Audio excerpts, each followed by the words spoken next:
Muito bom dia a todos. É um prazer partilhar com todos vocês mais um webinar da APSER, este direcionado à apresentação do novo serviço que a APSER desenvolveu neste período conturbado, a marca Covid Safe. É uma marca direcionada para todas as organizações e, neste caso específico deste webinar, para aquelas que não têm atendimento ao público. Comigo está o Ricardo Marques, que irá partilhar convosco a componente mais técnica desta prestação de serviço que a APSER desenvolveu neste período. Vou pedir então ao Ricardo, por favor, para desligarmos a câmara, para não termos problemas na emissão, e vamos dar então seguimento a esta apresentação. Com licença. Então, a marca Covid Safe. Esta apresentação irá basear-se na apresentação do que é a marca Covid Safe, qual a proposta de valor que a APSER desenvolveu neste conceito, falarmos brevemente do processo de verificação, os outputs do mesmo serviço. O Ricardo depois irá analisar com algum detalhe os requisitos da prestação do serviço e os pontos críticos que foram definidos pela APSER para este serviço. Depois apresentamos como é que a vossa organização se pode candidatar a obter esta marca e vamos deixar algum tempo para analisar as questões que vocês eventualmente coloquem aqui na aplicação e que nós iremos tentar responder brevemente a algumas, sendo que depois de terminar esta sessão iremos agilizar a resposta individual de cada uma dessas questões que fiquem por atender.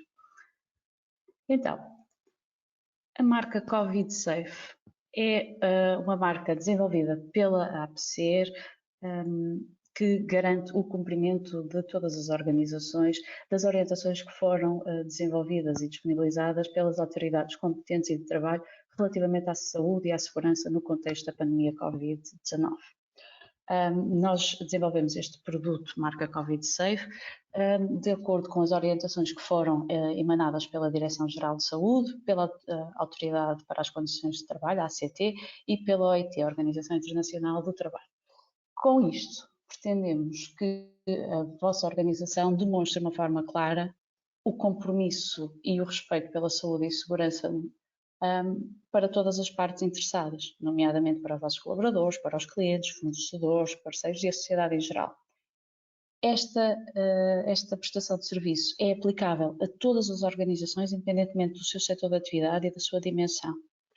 Portanto, consideramos aqui uma prestação de um serviço de uma forma lata para qualquer tipologia de organização. E o que pretendemos com esta prestação de serviço marca Covid Safe?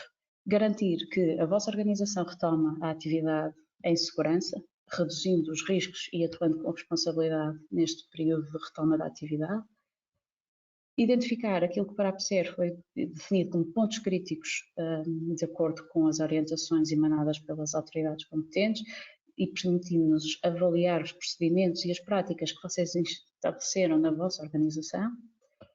Demonstrar e superar o desafio da retoma da atividade com a maior agilidade possível, cumprindo com essas orientações e, portanto, criando as condições necessárias dentro da vossa organização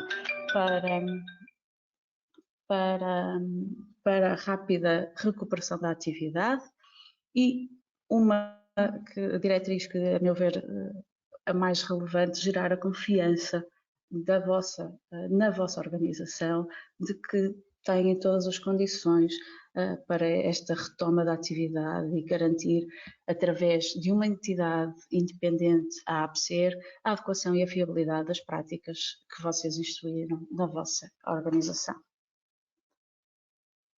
O processo de verificação, como é que será desenvolvido?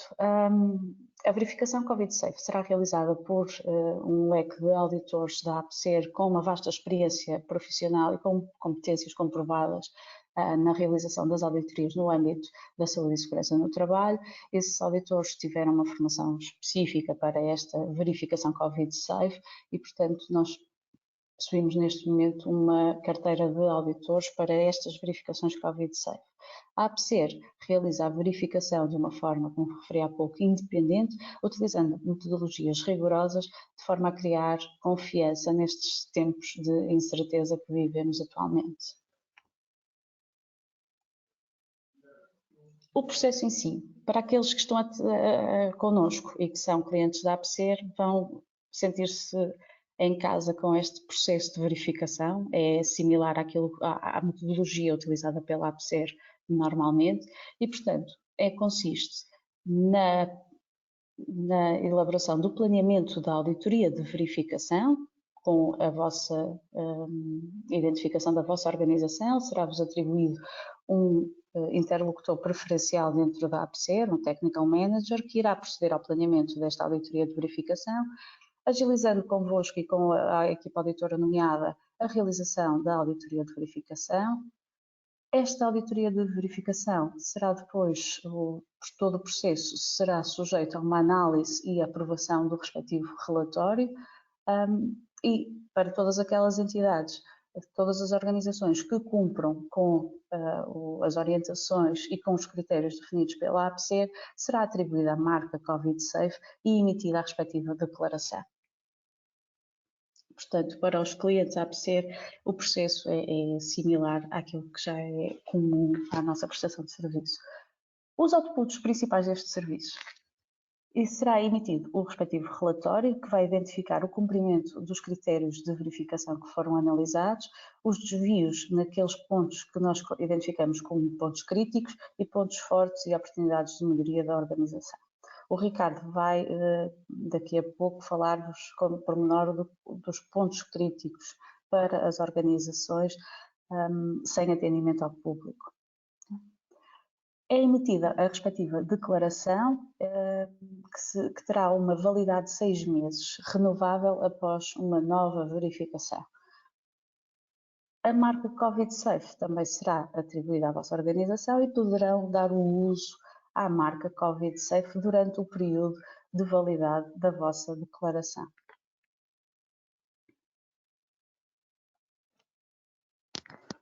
Ricardo? Muito bem, obrigado, Anabela. Vamos agora então falar um pouco acerca daquilo que são os requisitos deste serviço e como é que as organizações podem preparar-se para se submeterem a esta verificação. Portanto, aquilo que nós pretendemos com este serviço, como a Anabela referiu, é garantir a confiança na retoma das atividades por todas as partes interessadas e, portanto, nós tivemos por base para a criação e o desenvolvimento desta prestação de serviço aquilo que são as orientações de diversas entidades oficiais, nomeadamente a Direção-Geral de Saúde, a Autoridade para as Condições de Trabalho e a Organização Internacional do Trabalho, ou em inglês, a International Labour Organization, como também é conhecida. E, basicamente, isto são os requisitos que nós vamos confirmar quando fizermos a verificação no terreno. Ou seja, para quem está também já familiarizado com uma certificação de um sistema de gestão, sabe que há uma norma que tem os requisitos que têm que ser cumpridos. Neste caso, não há uma norma, mas há orientações do que é que deve ser implementado e o que é que tem que ser garantido de cada uma destas entidades. Essas orientações são públicas, estão disponíveis e como é que as organizações podem saber quais são e chegar até elas. Portanto, nós temos uma lista das orientações que aplicamos na verificação Covid Safe e que acabam por estar aqui, que são várias, como vocês calculam e sabem tão bem, ou melhor do que eu, as últimas semanas, os últimos 2 meses, tem existido uma elevada publicação de orientações por parte destas entidades, algumas delas específicas para determinados setores de atividade, outras mais generalistas e que são aplicáveis a qualquer organização. Portanto, neste caso, a lista que está aqui, que eu vos apresento neste slide, são das orientações que efetivamente são transversais às várias organizações. O que não quer dizer que depois, na própria verificação, dependendo do setor específico de atividade, não possam ser acrescentadas outras orientações que eventualmente existam e que tenham sido publicadas especificamente para essa atividade. De qualquer das formas, esta lista de orientações será sempre comunicada e será sempre do vosso conhecimento, precisamente para que vocês tenham acesso a quais é que são as orientações que têm que cumprir e quais é que são os requisitos que têm que dar resposta. E como é que vocês conseguem ter acesso a estas orientações? Portanto, elas estão disponíveis online para cada uma destas organizações. E eu partilho aqui convosco os sites destas organizações, porque nem sempre é fácil chegar até às mesmas, mas começando pela Direção-Geral de Segurança, portanto, vocês podem ir ao site www.dgs.pt, escolhem o menu Publicações, ele abre esta Dropbox. Nesta Dropbox escolhem Normas e Orientações e depois Orientações e Circulares Informativas. E ao selecionarem este menu de Orientações e Circulares Informativas, vai-vos abrir então a janela onde estão as variadas orientações que a Direção-Geral de Saúde publicou acerca deste tema Covid-19.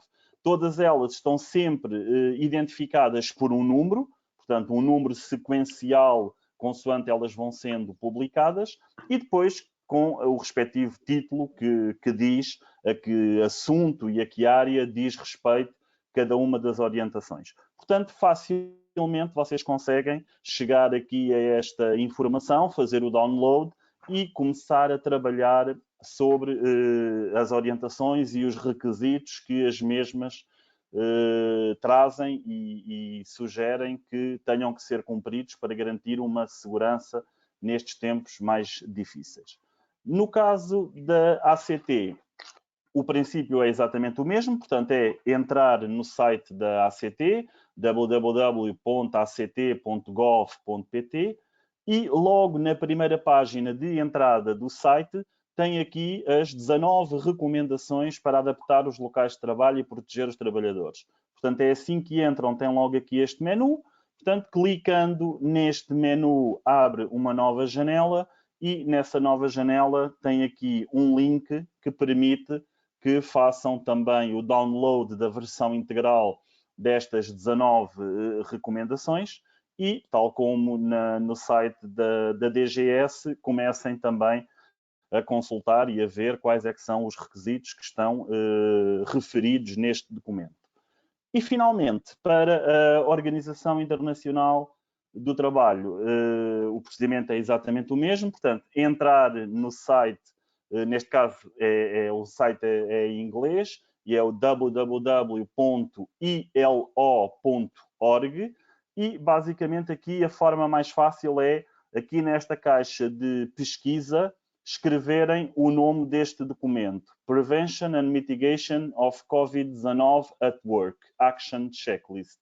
E se colocarem este título aqui na caixa de procura do site, ele vai-vos levar para este menu, e também aqui ficou um pouco cortado, mas também aqui tem um botão de download, onde conseguem, mais uma vez, fazer o download do documento e têm então as várias requisitos e as várias orientações que têm que ser cumpridas. O que é que nós fizemos então com todas estas orientações? Portanto, aquilo que o nosso serviço proporciona às empresas é uma verificação dos requisitos que aparecem em cada uma destas orientações, de uma forma integrada, com uma linha condutora, com uma forma de verificar que faz sentido para as organizações, e para isso nós organizamos aquilo que são as orientações e as recomendações que vêm nestes vários documentos por capítulos, para também mais facilmente haver alguma linha condutora e se perceber o que é que as organizações têm que cumprir. E esses capítulos passa por questões de organização e planeamento, questões de avaliação de riscos, gestão e comunicação, equipamentos de proteção individual, limpeza e desinfecção, higienização das mãos, etiqueta respiratória, distanciamento social, automonitorização e procedimentos para casos suspeitos e confirmados de Covid-19. Este último capítulo, esperemos que nunca passe dos procedimentos e que seja simplesmente isso, portanto, que tenhamos definida quais as metodologias e o que é que fazemos caso aconteça, mas sempre na expectativa que não seja necessário implementar e que possamos ter esta retoma sem necessidade de ativar estes procedimentos para estes casos suspeitos ou confirmados. Depois, aquilo que a APSER também definiu foi, dentro destes capítulos, alguns requisitos que vêm nas orientações e que nós consideramos que seriam pontos críticos. E o que é que para nós consideramos que efetivamente estaria por detrás desta classificação de pontos críticos? Efetivamente, requisitos que, se as organizações não os cumprirem, existe um aumento da probabilidade de propagação da contaminação por Covid-19. Portanto, digamos que são itens considerados mais relevantes e que, se devidamente implementados, conseguem minimizar aquilo que é a propagação e a contaminação pelo Covid-19. E é precisamente esses pontos que eu vou passar a apresentar de seguida. Então, dentro do primeiro capítulo, organização e planeamento, temos 3 pontos críticos. O primeiro ponto crítico tem a ver com a definição de um plano de contingência. Ou seja, cada organização tem que, em conjunto, envolvendo os serviços de segurança e saúde no trabalho, envolvendo os trabalhadores, ou quando existam as suas estruturas representativas, definir um plano de contingência que seja específico para a organização, que tenha em conta todas as áreas da organização, todos os postos de trabalho, todas as tarefas que são desempenhadas pelos vários colaboradores e que garanta os procedimentos de resposta a este novo coronavírus. Esse procedimento, esse plano de contingência, deverá também incluir os procedimentos para ter num caso suspeito ou um caso validado e como é que vai ser feito o acompanhamento e a vigilância de contactos próximos. Portanto, isto, e ultimamente, infelizmente, tem sido notícia e todos temos acompanhado que várias empresas têm surgido focos de trabalhadores contaminados. Portanto, é de extrema importância que, sempre que surja algum caso suspeito, além de termos não só procedimentos que possamos garantir o isolamento e o tratamento e o auxílio a esse caso, mas também que consigamos garantir quais foram os contactos que essa pessoa teve dentro da nossa organização, com quem é que pode eventualmente ter estado em contacto nos tempos mais próximos, para conseguirmos também garantir que fazemos um acompanhamento dessas pessoas para minimizarmos, como disse, a propagação da infecção. E, finalmente, uma última questão, aqui no capítulo da organização e planeamento, que está relacionada com a identificação daquilo que são efetivamente as atividades e as pessoas que são imprescindíveis para dar continuidade ao trabalho da organização. O que é que isto significa? Que é, vamos tentar ao máximo limitar a exposição ao risco das pessoas que trabalham nas organizações. Portanto, todas aquelas pessoas que, pela sua atividade, não sejam críticos e possam, por exemplo, ou estar em teletrabalho ou efetivamente outra forma que permita que eles não tenham que estar sujeitos a poderem ter que estar nas organizações e fomentar deslocações, fomentar a presença de mais pessoas nas organizações. Portanto, aqui é avaliar o que é que para cada organização faz sentido, o que é que cada atividade tem de crítico ou não para o objetivo da organização e, portanto, aqui de alguma forma minimizar a exposição das pessoas. Claro que isto depende de atividade e atividade, se calhar numa fábrica podemos falar, por exemplo, se calhar pessoas mais administrativas que eventualmente poderão ficar em teletrabalho. Acredito que numa linha de fabrico será difícil ter as pessoas não estarem presentes, mas, enfim, mas depois aí poderá haver outras soluções para minimizar essa situação. Eventualmente, se falarmos numa loja, poderá já não ser possível ter as pessoas em teletrabalho, porque, enfim, a loja apenas poderá funcionar se o número de funcionários necessários para um adequado atendimento e para poder prestar todo o auxílio necessário aos vários clientes terão que lá estar, e aí teremos que optar por outro tipo de medidas, mas basicamente a organização pensou e avaliou quem é que efetivamente era imprescindível e tinha que estar a trabalhar na retoma e quem é que eventualmente poderia desempenhar as suas funções com outras metodologias. Passando depois para o segundo capítulo, que tem a ver com a avaliação de riscos, gestão e comunicação. Aqui existem então 2 pontos críticos. O primeiro é se a organização identificou as superfícies com maior risco de transmissão. E aqui, tipicamente, o que é que nós vamos encontrar? Vamos encontrar os fechadores das portas, os botões da iluminação, os bebedouros de água, as máquinas do café, as fotocopiadoras. Enfim, aqui depois vai depender um pouco do contexto de cada organização, mas, efetivamente, superfícies que tenham um maior número de contactos por pessoas diferentes são efetivamente aquelas que têm um maior risco de transmissão desta doença.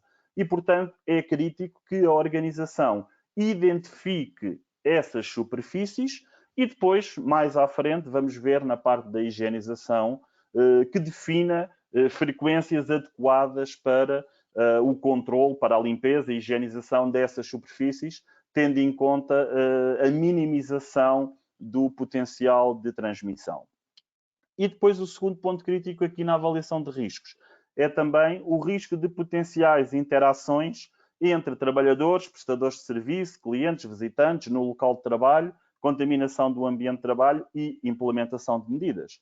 Por exemplo, aqui poderá ser quais os riscos que existem, por exemplo, na recepção de fornecedores. Se calhar, antes, o fornecedor, que até é um parceiro e que conhece a nossa organização, chegava, entrava, até ia à nossa sala de convívio beber um café, ficava ali a confraternizar enquanto se calhar descarregava a encomenda.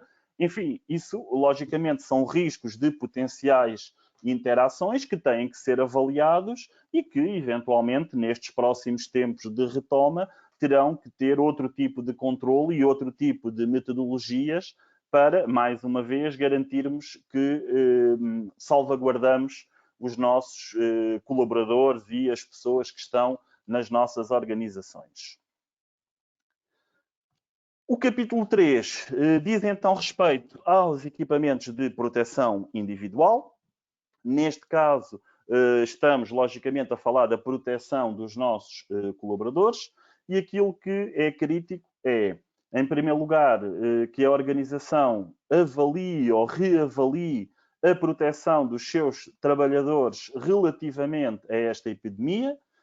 Isso, logicamente, deverá ser efetuado pelos serviços de segurança e saúde no trabalho da organização, portanto, os técnicos que são responsáveis pela avaliação de risco, e que decidam se há necessidade de ter equipamentos de proteção individual adicionais, nomeadamente aquilo que se tem visto mais em todas as notícias, as máscaras, as viseiras, as luvas, pronto, tendo em conta, logicamente, a atividade que é desenvolvida, a função que está a ser desempenhada, o posto de trabalho, até porque, em muitos casos, poderemos estar a falar de pessoas que, pelos riscos da atividade, já têm que usar EPIs ainda antes deste tipo de epidemia. E, portanto, terá que ser reavaliado o que é que cada organização poderá ter que rever nesta perspectiva. Depois, a organização deverá adquirir e ter um estoque em número suficiente para que todos os trabalhadores tenham acesso a estes equipamentos de proteção individual. Portanto, isso também é crítico, não é? Porque se na nossa avaliação de riscos concluímos que precisamos de ter EPIs e depois, na realidade, não temos EPIs para dar aos nossos trabalhadores, é crítico na minimização dos contágios. E, finalmente, a organização deve também formar, sensibilizar e informar os seus trabalhadores acerca da colocação, utilização, remoção e manutenção dos respectivos EPIs. Temos também visto e tem sido amplamente divulgado acerca de como é que se deve, por exemplo, colocar uma máscara, que cuidados devemos ter quando retiramos as máscaras, como é que elas devem ser eliminadas, como é que devem ser mantidas. E lá está, mais uma vez, é também aqui função da organização ajudar os colaboradores e dar-lhes as competências necessárias para que eles usem os seus equipamentos da forma adequada. Depois, no capítulo 4, limpeza e desinfecção, temos que garantir que o estabelecimento utiliza detergentes adequados à limpeza e higienização, e aquilo que está definido nas orientações é que sejam detergentes desengordurantes e seguidos de desinfetantes, e que, logicamente, dispõem de estoque destes materiais também de forma proporcional às suas dimensões e às suas necessidades. A organização deverá também disponibilizar dispensadores de sabonete líquido e papel de limpeza das mãos e soluções alcoólicas, assim como produtos adequados para a limpeza e desinfecção dos postos de trabalho. Portanto, além daquilo que é a limpeza e desinfecção que eventualmente seja feita por pessoas com essa função específica de limpeza, a organização deverá também garantir que cada trabalhador terá os produtos adequados para poder limpar e desinfetar o seu posto de trabalho, o seu computador, a sua ferramenta, enfim, aquilo que estiver a ser usado por cada trabalhador e que tem, logicamente, os dispensadores de soluções alcoólicas, de sabonete líquido, em diversos locais espalhados pela organização para que possam os trabalhadores efetivamente proceder a esta atividade com a frequência adequada. E depois, um outro ponto crítico está relacionada com aquelas superfícies críticas que foram identificadas logo no primeiro capítulo, que a organização desinfeta todas as horas ou com a frequência adequada ao contexto, com recurso a agentes adequados, os equipamentos críticos. Aqui, equipamentos e superfícies, não é? Aquilo que falávamos dos puxadores das portas, da fotocopiadora, do dispensador de água, dos botões de iluminação, de equipamento que tem botões de acionamento, que tenham que ser utilizados por vários colaboradores durante o dia de trabalho. Enfim, todas essas superfícies e todos esses equipamentos críticos devem, dentro daquilo que é o número de pessoas que está presente, o número de vezes que é necessário tocar nessas superfícies, ter uma desinfecção que seja adequada. Depois, o capítulo da higienização das mãos. Portanto, devemos também garantir que os colaboradores têm locais adequados para a lavagem das mãos na empresa e nestes locais devem existir os meios adequados para lavar e secar, nomeadamente um doseador de sabão e toalhetes de papel e depois o respectivo contentor para se poder eliminar estes toalhetes que são utilizados na lavagem das mãos. E, mais uma vez, a organização deverá também colocar os dispensadores com SABA, a famosa SABA, que é a solução antisséptica de base alcoólica, que devem ser colocados em locais estratégicos na organização e deveremos garantir que os mesmos são monitorizados regularmente e que são recarregados para que exista sempre solução disponível para os trabalhadores que possam também usar quando necessário. No capítulo 6 e no capítulo 7 temos apenas um ponto crítico em cada um e no capítulo 6, que diz respeito à etiqueta respiratória, a organização deve definir, promover, informar, incentivar todos os trabalhadores a adotarem procedimentos de uma boa higiene respiratória no local de trabalho. Portanto, isto também é algo que tem sido amplamente difundido por toda a comunicação social, pelas entidades oficiais, pela Direção-Geral de Saúde, pelas autoridades para as condições de trabalho.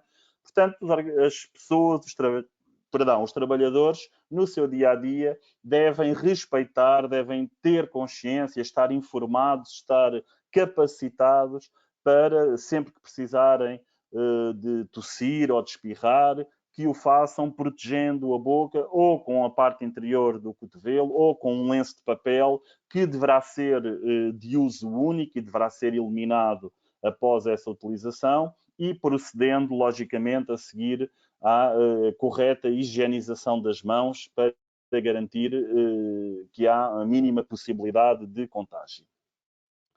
O capítulo 7, falamos então do distanciamento social, e aqui o objetivo é garantir que, efetivamente, as pessoas mantenham entre si uma distância que minimize os potenciais contaminações, e para tal, a organização tem que reorganizar os seus locais de trabalho, assim como os fluxos de entrada e saída, para garantir o distanciamento social entre trabalhadores e o cumprimento das distâncias de segurança.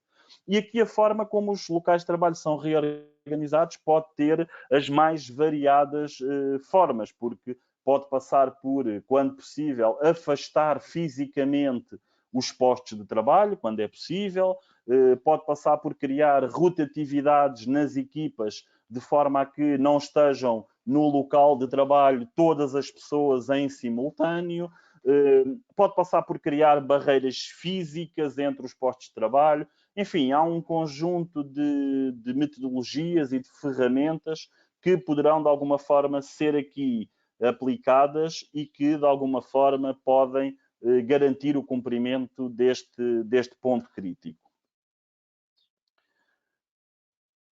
O capítulo 9, os procedimentos de casos suspeitos e confirmados.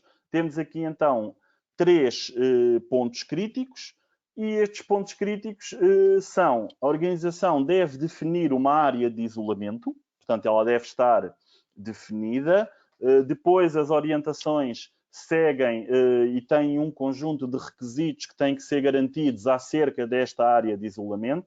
Mas porque é que isto é muito importante e é crítico? Porque se efetivamente for detectado um caso suspeito na nossa organização, essa pessoa deve ser retirada e isolada com a máxima brevidade e tentando que exista o mínimo de contacto no percurso sequer de onde essa pessoa está até a área de isolamento, por forma a garantir que não há contaminação para outras pessoas. Daí que seja efetivamente muito relevante que todas as organizações tenham definido uma área de isolamento.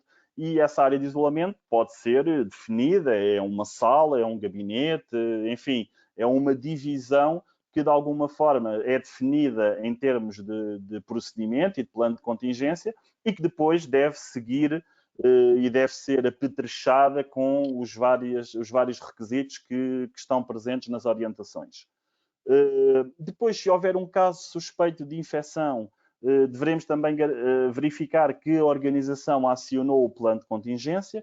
Como vimos logo no primeiro capítulo, o plano de contingência vai ter um conjunto de procedimentos e de metodologias que têm que ser seguidas quando há um trabalhador suspeito de infecção e, portanto, o que nós queremos garantir é que não existam casos suspeitos, isso será o ideal, mas que, no caso de existirem, as organizações estavam preparadas e agiram de acordo com as melhores práticas e com as orientações que estão definidas para minimizar o risco de toda esta situação.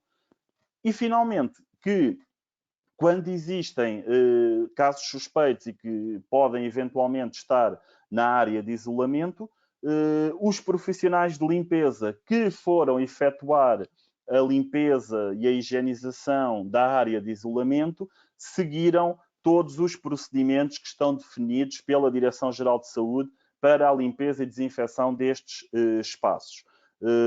Posso-vos dar aqui uma achega que é uma questão que está definida, que é as áreas de isolamento que tenham casos suspeitos ou confirmados e que depois tenha sido contactado a linha Saúde 24 e que tenha de alguma forma sido ativada as autoridades e que o INEM, por exemplo, tenha ido buscar o caso suspeito, essa própria área de isolamento só pode ser aberta e higienizada quando a mesma for libertada pela autoridade, pela Direção-Geral de Saúde, neste caso pelo médico de saúde pública. Terá que ser esse profissional a dizer, ok, já podem proceder à higienização do espaço. E depois há uma metodologia que está presente nas orientações que diz como é que essa higienização deverá ser efetuada.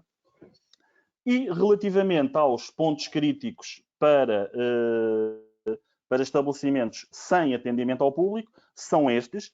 Portanto, aqui eu fiz a breve apresentação daquilo que são os pontos que nós consideramos críticos e, portanto, mais relevantes.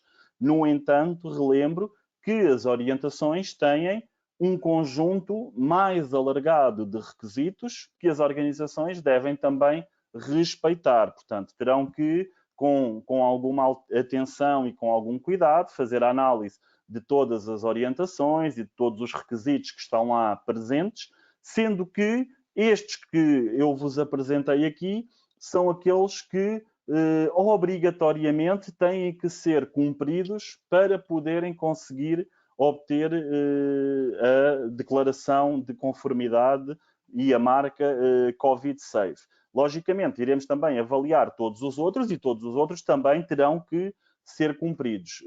E depois, só após conseguirem ter o cumprimento de todos estes requisitos, será então atribuída a marca de Covid Safe.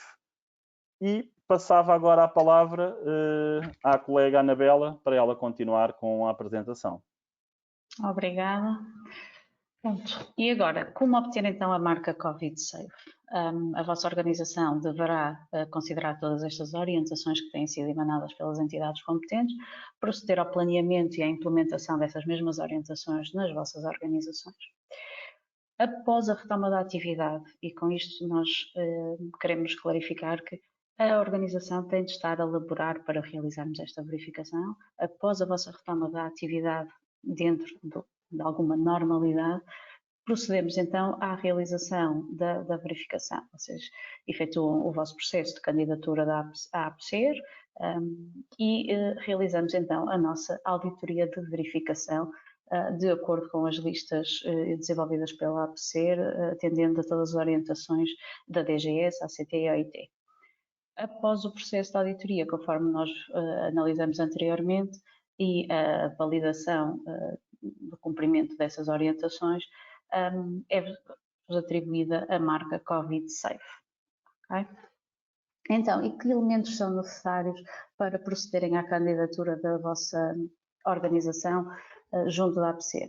Para a elaboração da nossa proposta comercial, deverão compilar e enviar para os nossos serviços os seguintes elementos que são necessários para dimensionarmos esta verificação. Clarificar que atividade é que é realizada pela vossa organização, o número de locais que iremos verificar, a área útil de cada um desses locais a auditar, o número de colaboradores total dentro de cada local a auditar, a existência de áreas partilhadas de trabalho com outras entidades, por exemplo, com outras organizações, e a existência ou não de atendimento ao público em permanência nas vossas instalações.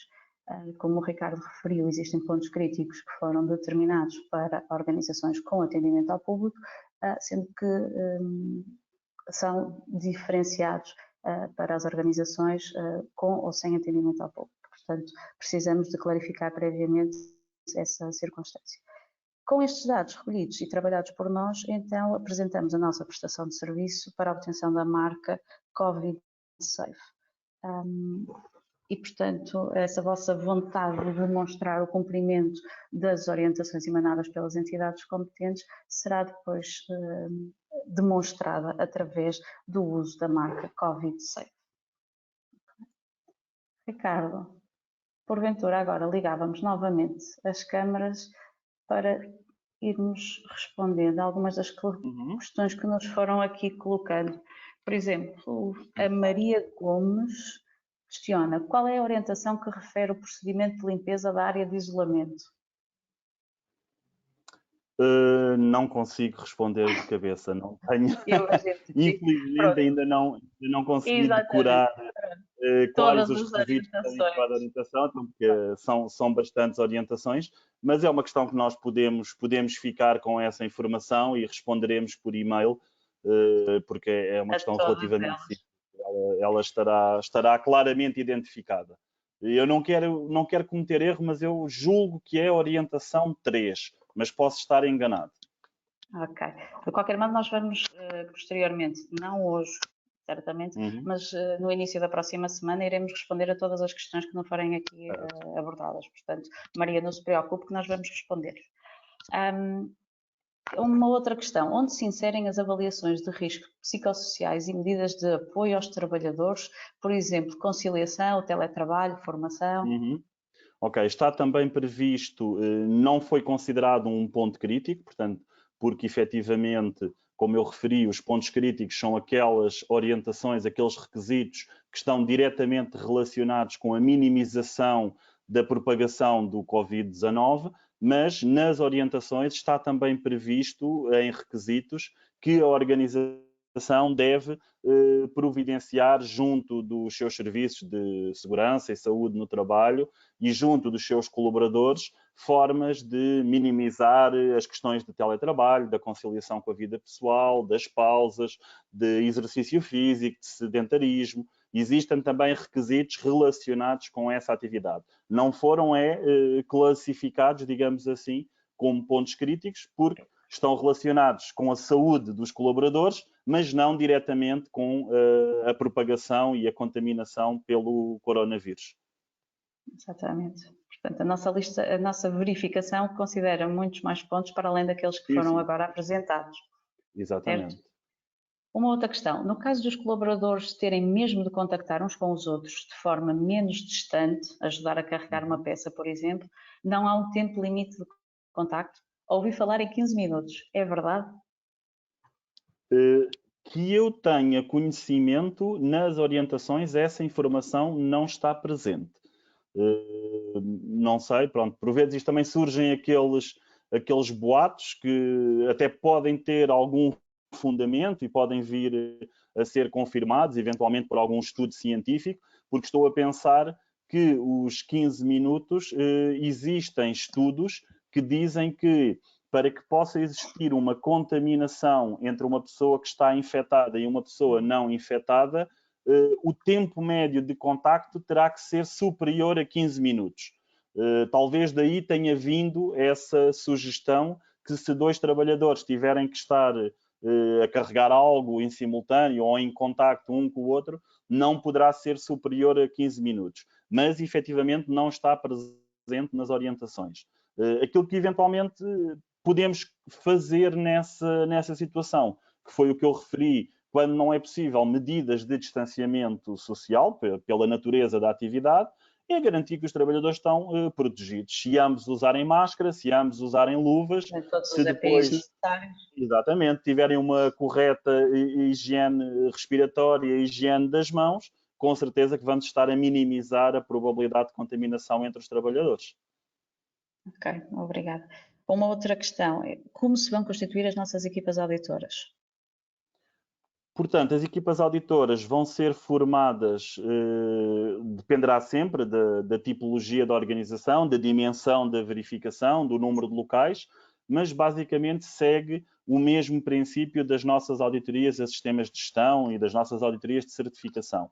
Haverá um auditor coordenador, poderá haver ou não um auditor técnico, que serão auditores com competência e experiência em sistemas de gestão de segurança e saúde no trabalho e que, como tu já referiste, tiveram também formação neste serviço, e a auditoria decorrerá como normalmente decorrem as outras. Haverá um plano de auditoria que poderá não, se for mais do que um auditor, implicará a separação da equipa auditora e a auditoria depois decorrerá de forma normal, com entrevistas aos trabalhadores, visita às instalações, verificação de registros, enfim, como normalmente acontecem as auditorias.